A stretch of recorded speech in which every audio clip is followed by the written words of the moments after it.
ओम नमः शिवाय। दोस्तों, आपका मेरे चैनल भक्ति की मूर्ति में स्वागत है। मेरी वीडियो पूरी देखें और लाइक शेयर अवश्य करें। दोस्तों, आप यदि मेरे चैनल पर नए हैं तो मेरे चैनल को सब्सक्राइब भी अवश्य करें, जिससे मेरी अगली वीडियो आप तक पहुंच सके। आज मैं राधा की मृत्यु कैसे हुई और कृष्ण ने राधा की मृत्यु पर बांसुरी क्यों तोड़ दी लेकर आई हूँ। इस संसार में जब भी प्रेम की बात आती है तो श्री कृष्ण व राधा के प्रेम की मिसालें दी जाती हैं। राधा और श्री कृष्ण जी के प्रेम को जीवात्मा और परमात्मा का मिलन कहा जाता है। राधा श्री कृष्ण का बचपन का प्यार थी। श्री कृष्ण जब 8 साल के थे तब उन्हें प्रेम की अनुभूति हुई। राधा श्री कृष्ण के दैवीय गुणों से परिचित थी। उन्होंने जिंदगी भर अपने मन में प्रेम की यादों को बनाए रखा। यही उनके रिश्ते की खूबसूरती थी। कहा जाता है कि श्री कृष्ण को केवल 2 ही चीज़ें सबसे ज़्यादा प्रिय थी। ये दोनों चीज़ें भी आपस में एक दूसरे से गहराई से जुड़ी हुई थी। एक राधा, दूसरी बांसुरी। कृष्ण की बांसुरी की धुन ही थी जिससे राधा श्री कृष्ण की तरफ खिंची चली गई। राधा की वजह से श्री कृष्ण बांसुरी को हमेशा अपने पास ही रखते थे। भले ही श्री कृष्ण और राधा का मिलन नहीं हो सका, लेकिन उनकी बांसुरी उन्हें हमेशा एक सूत्र में बांधे रही। श्री कृष्ण के जितने भी चित्रण मिलते हैं उसमें बांसुरी जरूर रहती है। बांसुरी श्री कृष्ण के राधा के प्रति प्रेम का प्रतीक है। वैसे तो राधा से जुड़े कई अलग अलग विवरण मौजूद हैं, लेकिन एक प्रचलित कथा भी है जो इस प्रकार है। भगवान श्री कृष्ण से राधा पहली बार तब अलग हुई जब मामा कंस ने बलराम और कृष्ण को आमंत्रित किया। वृंदावन के लोग यह खबर सुनकर दुखी हो गए। मथुरा जाने से पहले श्री कृष्ण राधा से मिले थे। राधा कृष्ण के मन में चल रही हर गतिविधि को जानती थी। राधा को अलविदा कह कृष्ण उनसे दूर चले गए।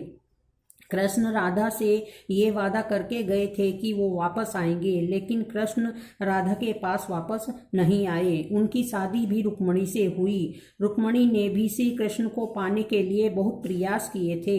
श्री कृष्ण से विवाह के लिए वह अपने भाई रुक्मी के खिलाफ चली गई। राधा की तरह वह भी श्री कृष्ण से प्यार करती थी। रुक्मणी ने श्री कृष्ण को एक प्रेम पत्र भी भेजा था कि वह आकर उन्हें अपने साथ ले जाए। इसके बाद ही कृष्ण रुक्मणी के पास गए और उनसे शादी कर ली। कृष्ण के वृंदावन छोड़ने के बाद से ही राधा का वर्णन बहुत कम हो गया। राधा और कृष्ण जब आखिरी बार मिले तो राधा ने कृष्ण से कहा था, भले ही वो उनसे दूर जा रहे हैं, लेकिन मन से कृष्ण हमेशा उनके साथ ही रहेंगे। इसके बाद कृष्ण मथुरा गए। कंस और बाकी राक्षसों को मारने का अपना काम पूरा किया। इसके बाद प्रजा की रक्षा के लिए कृष्ण द्वारका चले गए और द्वारकाधीश के नाम से प्रसिद्ध हुए। जब कृष्ण वृंदावन से चले गए तब राधा जी की जिंदगी ने अलग ही मोड़ ले लिया। राधा की शादी एक यादव से हो गई। राधा ने अपने दाम्पत्य जीवन की सारी रस्में निभाई और बूढ़ी हुई, लेकिन उनका मन तब भी श्री कृष्ण के लिए समर्पित था। राधा ने पत्नी के तौर पर अपने सारे कर्तव्य पूरे किए और श्री कृष्ण ने अपने दैवीय कर्तव्य निभाए। सारे कर्तव्यों से मुक्त होने के बाद राधा आखिरी बार अपने प्रियतम कृष्ण से मिलने गई। जब वह द्वारका पहुंची तो उन्होंने कृष्ण के रुक्मणी और सत्यभामा से विवाह के बारे में सुना, लेकिन वह दुखी नहीं हुई। जब कृष्ण ने राधा को देखा तो बहुत प्रसन्न हुए। दोनों संकेतों की भाषा में बातें कर रहे।